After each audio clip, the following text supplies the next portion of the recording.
Namaste. This is Pushpavati SM, Assistant Professor, Department of Mechanical Engineering, Government Engineering College, Krishnajpet, Mandya district.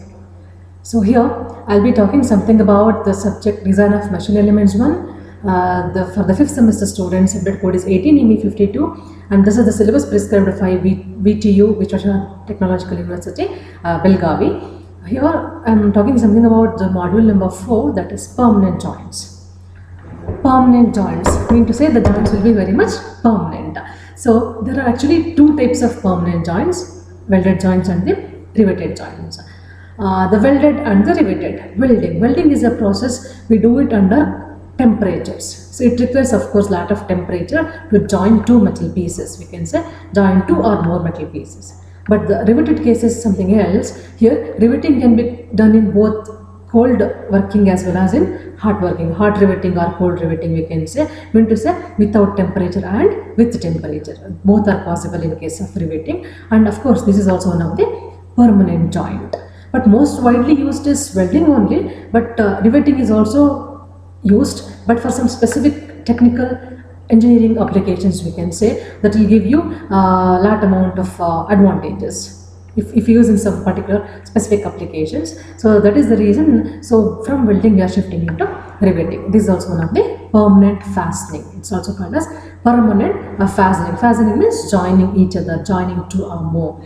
So riveted joint is a permanent type of joint, a fastening used to join metal plates or rolled steel sections together. Either the metal plates, it could be, or the rolled steel sections together we can join in case of this riveted joints. So riveted joints are having their applications both in civil engineering as well as in mechanical engineering. If civil engineering is concerned, it can be used for structural works. We can say structural works, that too in case of bridges and in case of roof trusses. Bridges and roof trusses. In mechanical engineering is concerned, it can be used for storage tanks as well as especially in case of boilers. In case of boilers, we can say boilers are having enough amount of pressure, and the bridges and roof trusses are going to withstand large amount of fluctuation of loads. Fluctuating loads are sometimes the impact loads, and in storage tanks also there will be fluctuating pressure of water, etc. So here in this type of specific technical applications, we can move on to riveted joints rather than welding. Okay, so even we say the riveted joints are very much leak proof. If it is leak proof only, we can use it for boilers, right? Boilers have their high pressure element. Even pressure boilers, we say in case of thermal engineering, there are pressure boilers, lot amount of heat, temperature, pressure, it will be pressurized. So all these type of loads it is going to withstand, the joints can withstand. So we are moving on to riveted joints rather than the welding joints. So this is the process having both cold as well as hot working. So it is much more advantageous, we can say. But widely used is welding only. Riveting, why the riveting is? Why focusing on riveting? Why should I learn this riveting? So riveting, the objective, there are a list of objectives we can say. So here the riveted joints, why we have selected, mean to say in case of the applications I told right now regarding bridges, trusses, boilers and etc. So here the amount of stresses developed will be prolonged, mean to say prolonged or pronounced type of vibrations they are going to have, this type of applications. To avoid this type of prolonged or pronounced type of vibrations, so avoid in the sense actually the riveted joints can withstand, we can say, in other words the riveted joints can withstand this type of prolonged or pronounced type of loads. So these riveted joints are ideal to use in case of stresses or boilers, such type of applications. So here the main advantage comes as it can be able to withstand the vibration, prolonged type of vibrating loads. Of course, whatever the technique or topic we take, there will be amount of advantages and disorder. Whatever right now I told regarding vibration load maintenance is one of the advantage. If we come to this disadvantages, disadvantages are basically two disadvantages I can list out here. They are like, before going for a joining, we should have a hole in a plate. two plates I am going to take, and two plates need to be fastened together, means I should have a hole in it before the hole should be drilled. So in mechanical science we say the plate in the hole on a plate, hole in a plate. The particular hole on the plate will gives you lot of stresses concentrated in the particular place. Mean to say the plate is weak. Where it is weak? Exactly near the hole it is weak. So mean to say here we should have a more number of holes. So one thing is material removal is one of the wastage, and one more is like stress concentration, one of the disadvantage. And weight. So as this riveted joint is of having some head, tail and shank and etc. So it is one of the extra additional component we are adding into it to fasten it. Okay, it will having its own weight. Mean to say the weight has been increased. So to the disadvantages like so holes, material removal, stress concentration, then the additional weight is going to be added in the assembly. So these are the disadvantages. Advantages, like it can withstand these prolonged or pronounced type of vibrational loads it can withstand. So these are used in technical specific applications and high-end applications like boilers, tanks, roof trusses, bridges and etc. We can even shipbuilding and also. So we can list out all these type of applications. Few of the advantages, few of the disadvantages. And one more advantage is that this is used for both non-metallic as well as metallic type of fastening. Both metallic can be connected, or non-metallic plates can be fastened or joined. I don't know, there are hot working as well as cold working. So both metallic as well as non-metallic fastening is also possible in case of riveted joints. So with this basic fundamentals, I will be continuing with the next slide. Okay, so learning objectives. After learning this, what is the objective of learning this type of riveted joints?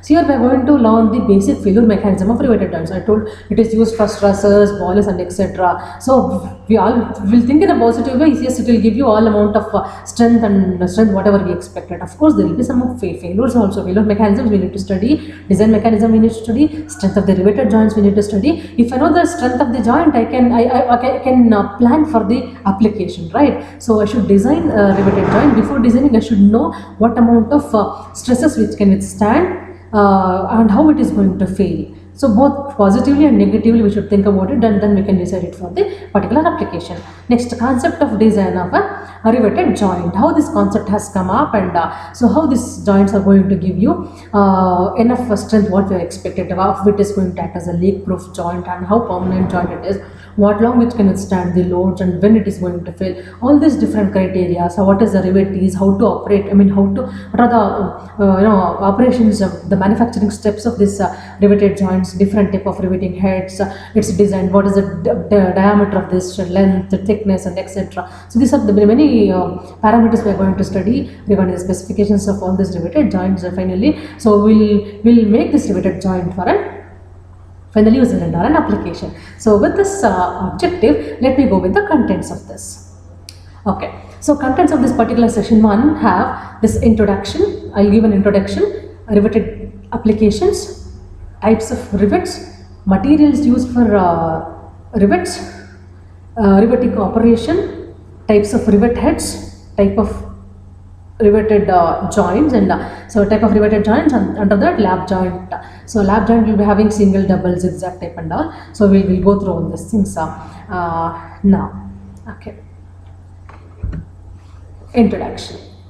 So what is this riveting is? Riveted joints are, just now I have given you some of the introduction regarding this. Riveted joint is a permanent fastening. So in riveted joints, we are going to use a term, a word called as a rivet. What is this rivet is? The sketch here shows you the rivet. Rivet is having a head, shank or a body and a tail. You can see the rivet in the slide here. So introduction part, there you can see the rivet. So what is the rivet? Rivet is a cylindrical bar. The definition for this I am giving you about. Rivet is a cylindrical or a short bar, we can say, with a head integral into it. The cylindrical portion, you can see the three parts. Cylindrical bar. Rivet is a cylindrical bar. In a single word, you can say rivet is a cylindrical bar consisting of a head, shank and a tail. Okay. Here, the top portion is called as head. The middle portion is called as a shank or a body, which will be having some length L, we can say. Next, the last portion is the tail, which is quite tapered. The tail is quite tapered. In the manufacturing itself, the tail is made as quietly tapered, because the tail part in the end tail part will be forged later, will be either by hand forging or by machine forging. The end tail part will be forged at the end, after at the time of phasing it will be forged. So finally it is going to create one more head. The tail part is going to create one more head at the end. Okay, the head remains as it is. Of course there are different types of heads available, so 18 to 20 different type of heads. I think actually you guys have studied the different types of heads and the basics of riveting in machine drawing third semester itself, engineering CMD machine drawing. So 18 to 20 types of heads are available. Okay, the total length gives you the length of the shank as well as the length of the tail. Total length, thickness, diameter will give the specifications. Actually total length will be the summation of, or you can say the summation of t. There is an equation, summation of t plus 1.5 to 1.7 times of the d. D is the diameter.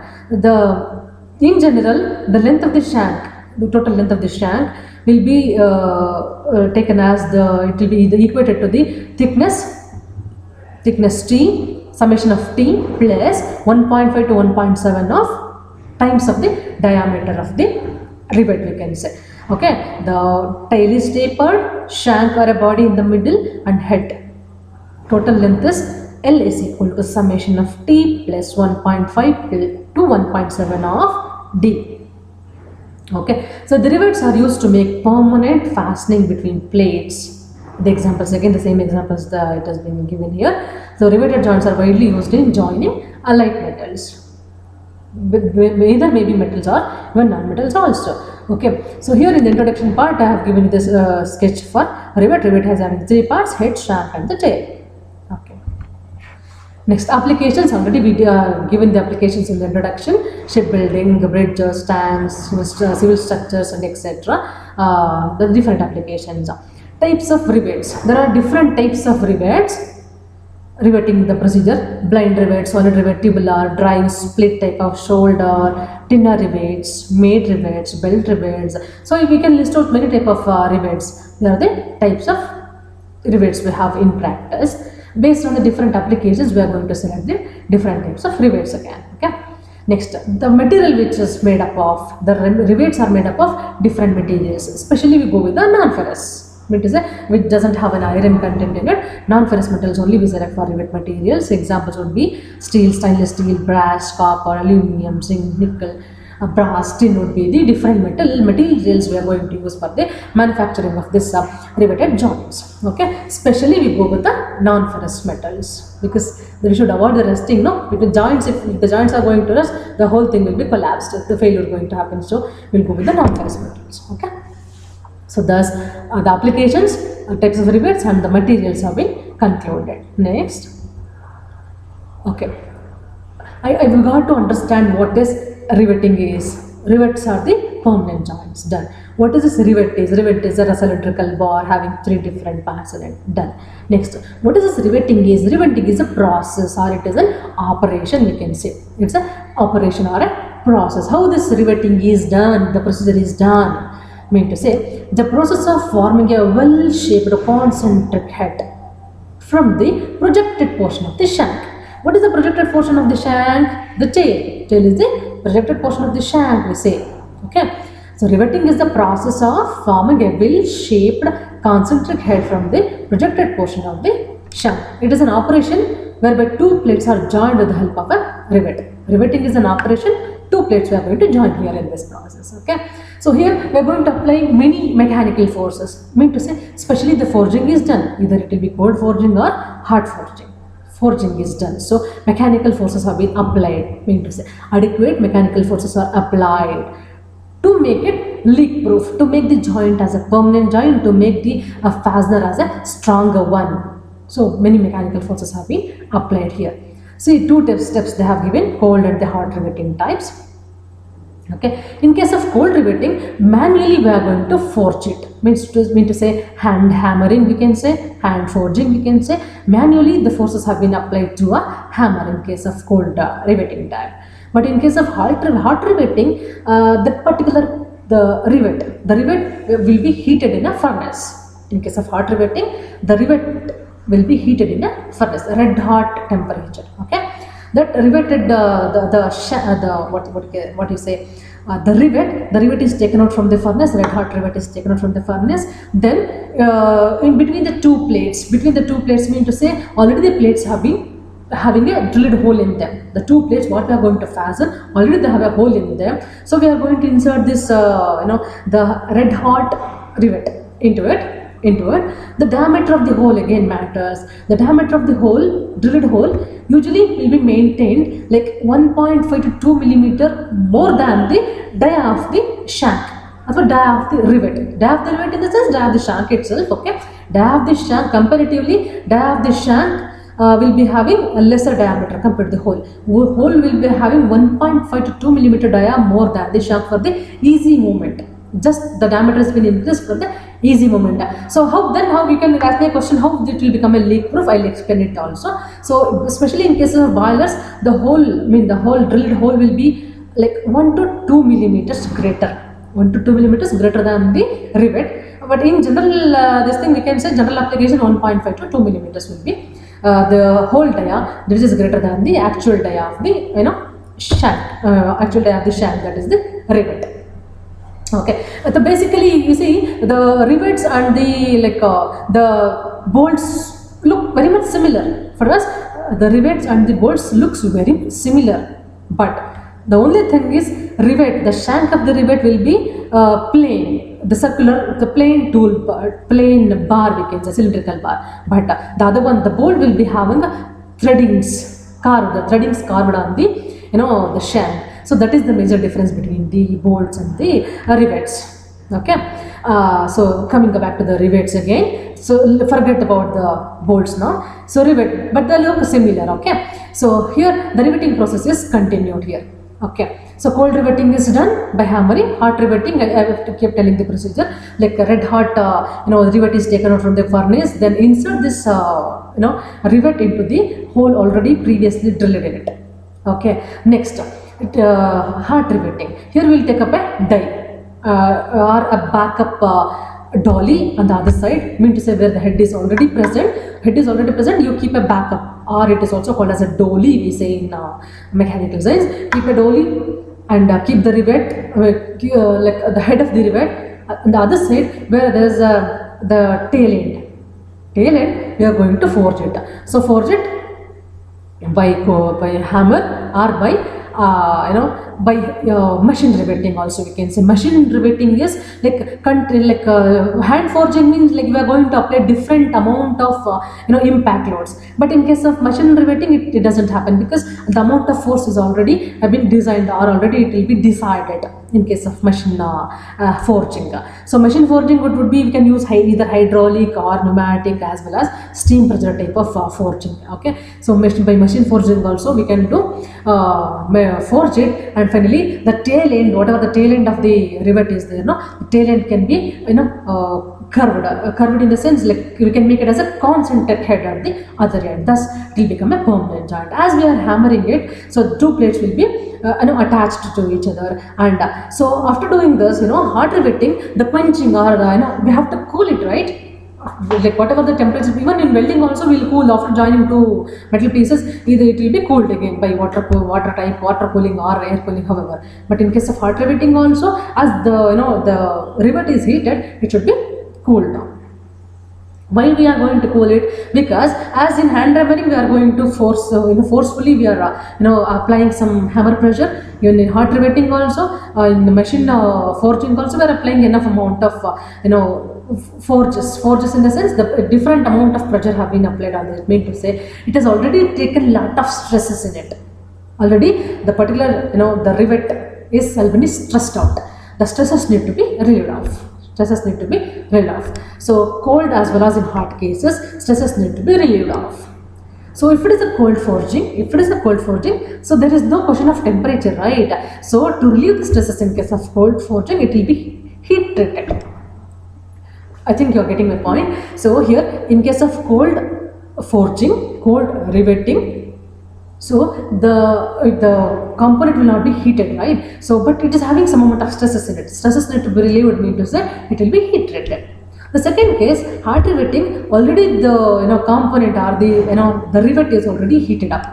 So because of heating as well as forging, it would, manual as well as machine forging. Okay, so it has taken some amount of stresses in it. Again, here also stresses need to be relieved.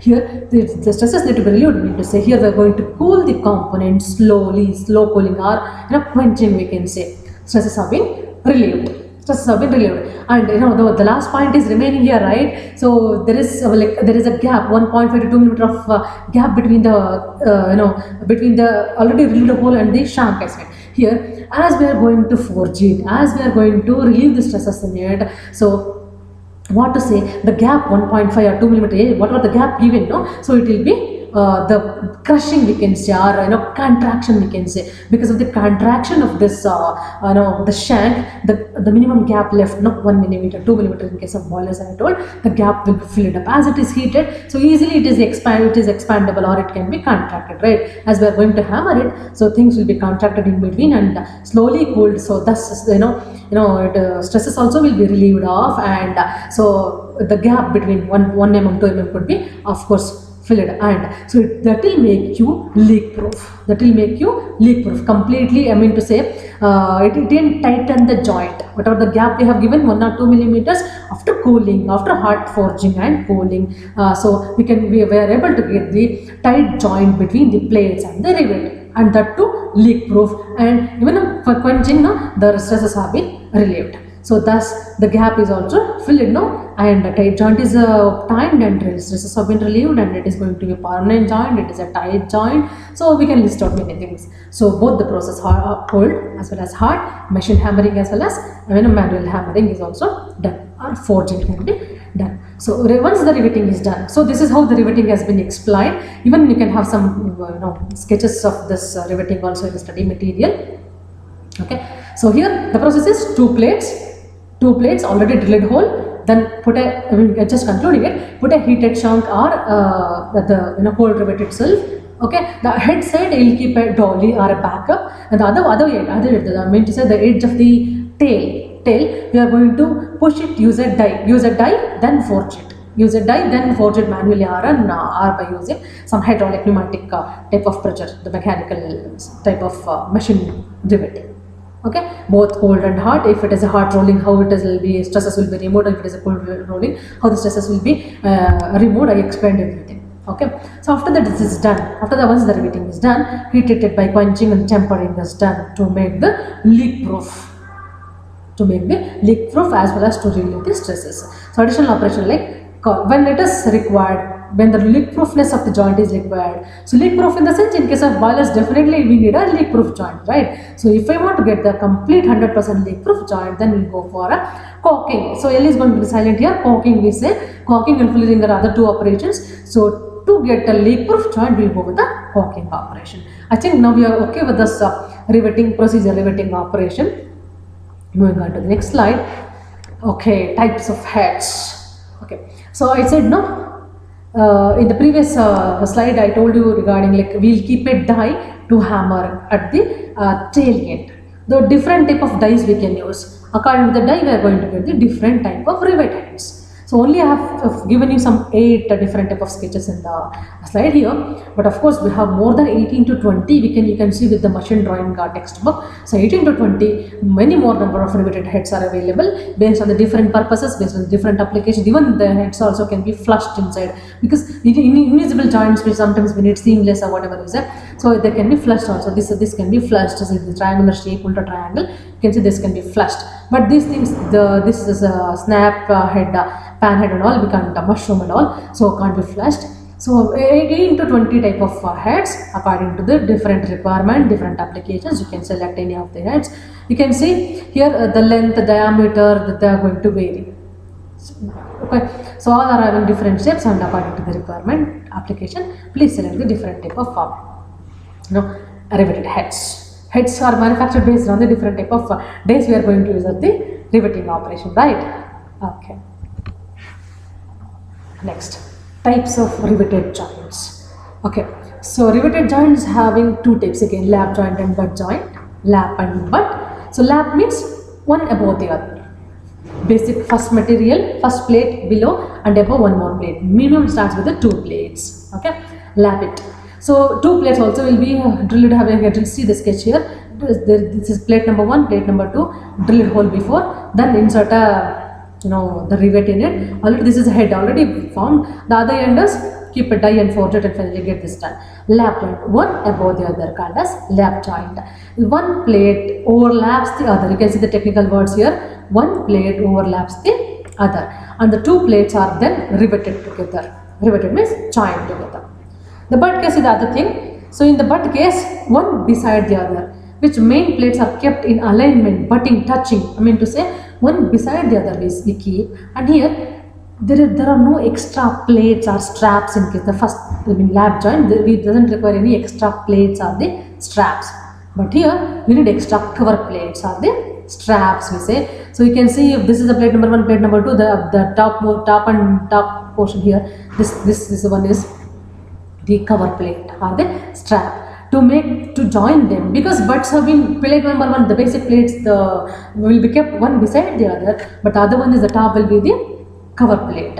So here is placed either on the sides, both the sides of the main plate. The cover plate is then riveted together with the main plate. You can see 2 plates they have kept and they will be riveted later. Same type of riveting is done, called as butt joint.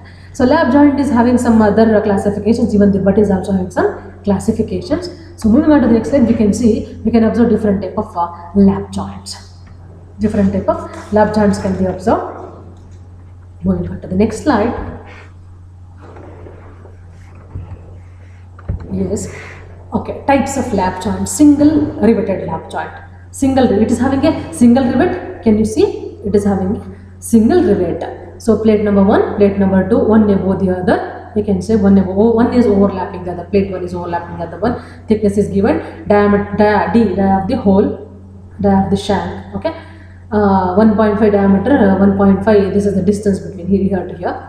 So and the edges of the it's been fuller. You can say the edges of the are chamfered. We can say edges have been managed for 10 degrees of the plates. Okay. Yes. And here plate number 1, plate number 2 overlaps each other. So this is how rivet has been inserted. Single riveted lap joint, front view, the top view. This is the actual view. You can see here. This has been riveted. You can see here. This is the distance between single riveted lap joint. Second comes the double riveted lap joint. You can see 2 rivets here, 1.5D, 1.5D, 2 rivets given as 2 rivets. Okay, 2 rivets. All these terminologies, what is this P, what is this PR, PT and etc. they have used. I'll give you all the terminologies used in case of riveted joints. Here just the sketch is specifying you, the sketch is giving you the double riveted lap joint, that's it. So don't worry about PR, PT, P, etc. So I'll give you the terminologies later in the next session too. Okay. Double riveted means to say 2 rivets, 1 and 2 we are using. Next the zigzag type. See 2 rivets having zigzag movement. This is the front view. In the top you can see. So in the zigzag way, in the Z shape, zigzag way, we have the riveting done. So diagonal rivet, transverse pitch, many terms they come, PD, PR and etc. I'll give you all those things.